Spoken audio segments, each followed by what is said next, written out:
Media pembelajaran multimedia. Menurut Gumelar tahun 2014, fungsi multimedia adalah untuk menyajikan dan menggabungkan teks, animasi, suara, gambar, dan video dengan tools sebagai alat bantu, sehingga memungkinkan pengguna dapat melakukan navigasi, interaksi, berkarya, serta berkomunikasi. Adapun indikator kelayakan bahan ajar interaktif dilihat dari aspek pembelajaran meliputi kejelasan rumusan kompetensi dasar, kejelasan indikator pencapaian kompetensi, pemberian contoh, pemberian latihan untuk menguasai konsep, dan pemberian kesempatan berlatih secara mandiri. Model pembelajaran multimedia dibagi menjadi 3, multimedia interaktif, multimedia hyperaktif, dan multimedia linear. Multimedia interaktif artinya pengguna atau user secara penuh dapat mengontrol seputar apa dan kapan elemen multimedia akan dikirimkan atau ditampilkan. Contohnya, game, aplikasi program, CD interaktif, dan virtual reality.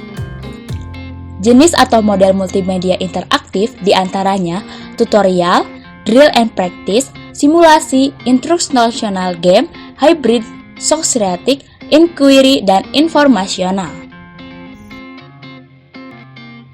Multimedia hyperaktif.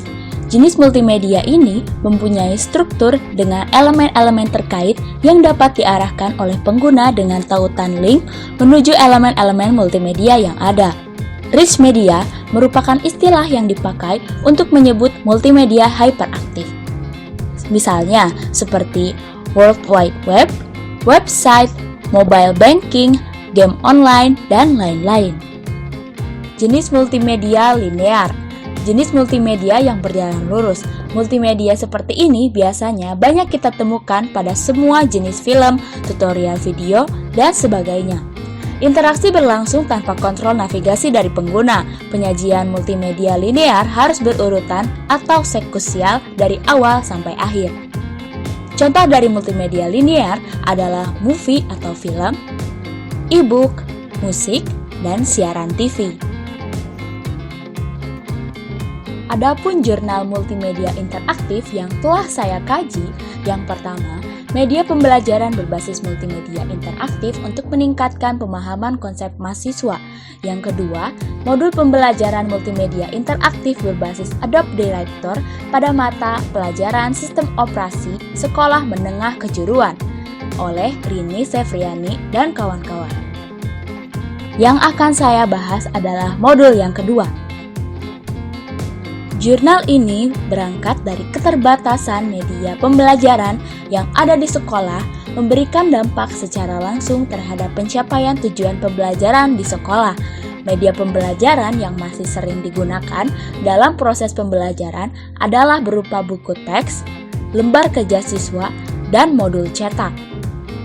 Hal ini menyebabkan proses pembelajaran yang berlangsung di kelas kurang efektif dan kurang menyenangkan bagi siswa, sehingga membuat siswa jenuh. Pada pembahasannya, modul multimedia interaktif terdapat di dalamnya animasi pembelajaran, video tutorial, soal-soal latihan, dan tes evaluasi dari kumpulan materi yang terdapat pada masing-masing materi ajar. Hasil dari jurnal tersebut mendapatkan kesimpulan bahwa penilaian keefektifan terhadap media pembelajaran modul multimedia interaktif sebesar 86,90%, sehingga tingkat efektivitasnya dapat diinterpretasikan efektif digunakan. Sekian media pembelajaran multimedia dari saya. Saya Anissa Puspita, undur diri. Terima kasih.